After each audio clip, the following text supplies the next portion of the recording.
Whenever somebody brings up the dangers of AI, where does your mind go? Probably to a movie, right? Skynet, The Matrix, a superintelligence that just wakes up one day and decides to take over. But what if I told you that's, well, a total distraction?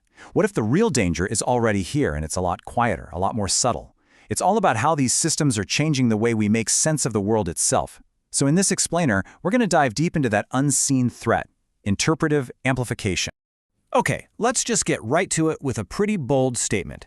The AI crisis we're in right now has almost nothing to do with intelligence. Yeah, you heard me right. All the panic about machines getting too smart or waking up, honestly, it's missing the point. The real game changer, the thing that's truly destabilizing everything, is happening on a much deeper level. It's about how AI is fundamentally changing the way meaning gets made. So, let's break that down. On one side, you've got the myth, the Hollywood version, runaway intelligence, conscious machines, maybe some evil intent thrown in for good measure. It's great for movies, but it's not what's actually happening. The reality is, well, it's a lot less dramatic, but a whole lot more insidious. We're outsourcing the very act of making sense of things. AI is quietly becoming our go-to interpretive authority, and it's doing this at a scale we've literally never seen before. That's the real danger we need to talk about. All right, so Section 1, meaning before facts. How does this whole interpretive authority thing even work? Well, to really get it, you have to understand something crucial about how our own minds work. Meaning gets shaped way before we ever get around to looking at the facts. It's kind of like a three-step dance that happens in our heads, totally unconsciously. First, language activates a symbol. Then, that symbol triggers a deeper pattern, something we call an archetype. And finally, that archetype is what tells us what's important. So think about it. I say the word storm. What pops into your head? Probably an image of dark clouds, right? That's the symbol.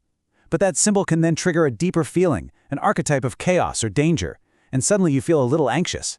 All of that happens in a split second, long before you've even thought to check the weather forecast. So, this word archetype might sound a little, mystical or something, but it's not. Really, just think of it as a cognitive shortcut.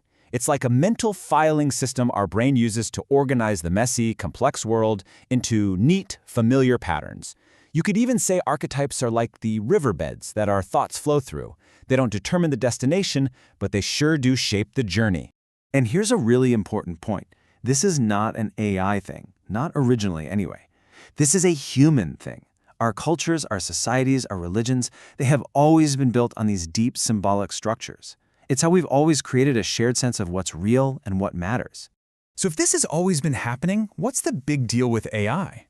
In one word, friction. Or rather, the lack of it.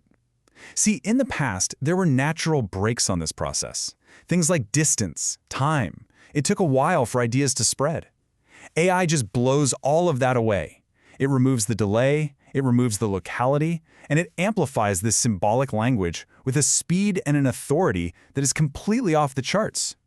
It's like taking a slow-burning fire and pouring gasoline on it. Okay, Section 2, the danger of drift. This is where it gets a little scary, because the real threat here isn't some big explosive event. It's a slow, quiet, almost invisible creep.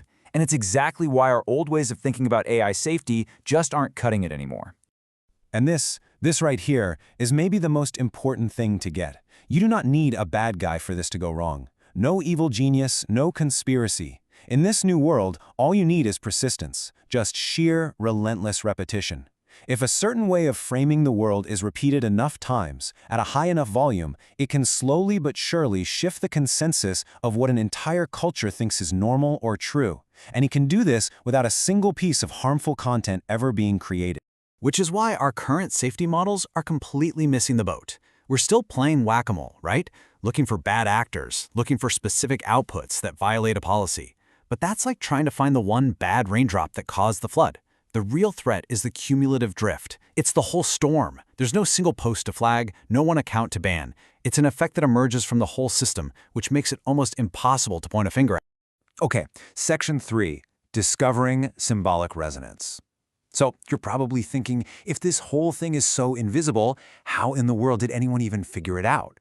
Well, it turns out it was a bit of an accident, a discovery that gave us a name for this hidden force. And the story of how it was discovered is pretty wild. So imagine this. Someone writes 6 entire books, right? Each one laying out a totally different way to interpret information. And then they discover something mind-blowing. They found that just using the titles of the books, these really symbolic phrases, had the exact same effect on an AI as feeding it the entire book. The thousands of pages of explanation, they were totally redundant. It was the symbolic power packed into the titles that was doing all the heavy lifting. That's a huge realization. So this phenomenon got a name, SAR, which is short for symbolic archetypal resonance evocation. Now let's be super clear about this. SAR is not a tool. It's not a technique for persuasion. It's not a protocol. It's just the name for something that was observed happening. It's the label for the effect where this kind of dense, symbolic language can shift an AI's entire posture before it even starts to reason about a topic. Think of it like this. SAR works upstream from the final content. It's not telling the AI the answer is X. No, it's changing how the AI even begins to put the pieces together. It's adjusting the settings, so to speak, on the meaning-making machine itself. So, Section 4, a protocol for transparency. Okay, so once you discover something like SAR, you're immediately faced with a massive ethical question, right? If this incredibly powerful, invisible force is real, what do you do about it? You can't just leave it sitting there. And that's what led to the creation of something called the Aletheia Protocol. And again, let's be crystal clear. The Aletheia Protocol does not create SARE.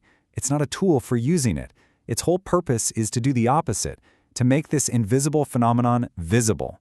It's designed to take that hidden influence, drag it out into the light, and put it in a controlled, transparent container where we can all see it, study it, and decide what to do with it. So how does it do that? Well, it uses these 6 operators, which are basically those symbolic book titles we talked about earlier. And they're not commands. Think of them more like orientational guardrails. For instance, if you use the lens of clarity, it basically tells the AI, hey, before you answer, try to be super clear and define your terms. Or the burden of wisdom, which nudges it to be more cautious and less certain in its claims. They're all about creating defensive checks and balances. And the whole thing is wrapped in some really strict ethical rules. It has to be totally transparent, it has to be opt-in and easy to turn off. Its purpose is purely defensive, to stabilize things, not to persuade anyone of anything. And most importantly, it's all about keeping the human in control. It's about empowering the user, not the AI. Which brings us to our final section, the unavoidable choice. Because at the end of the day, all of this, it leaves us as a society with a really big, really important choice to make about the future of meaning itself. Look, it's really easy to hear all this and think it's some problem for the future. But it's not. This kind of symbolic governance is already happening all around us, on social media, in politics, in advertising. It's just that it's usually happening unconsciously, and let's be honest, often irresponsibly. AI didn't invent the game, it just supercharged it to a level where we have to finally pay attention. And here's a simple way to see why we can't ignore it. AI has completely flipped the script. The friction that used to slow ideas down, it's basically gone. The scale? Through the roof. The speed? Almost instantaneous. All those old natural brakes that we used to rely on, they've been completely removed from the system. So what happens if we just do nothing? If we let this all stay hidden and unconscious? Well, the power to shape meaning doesn't just disappear. It defaults. It defaults to whoever is the most persistent, the most repetitive, the loudest voice in the room. Not the most thoughtful, not the most responsible, just the most persistent. And that really is the choice we're facing, isn't it? This symbolic governance is happening right now. The question is, are we going to let it be an unconscious, accidental mess driven by algorithms, or are we going to choose to make it deliberate and responsible, to drag it into the light and build the tools we need to manage it wisely? That's the choice, and it's one we all have to make.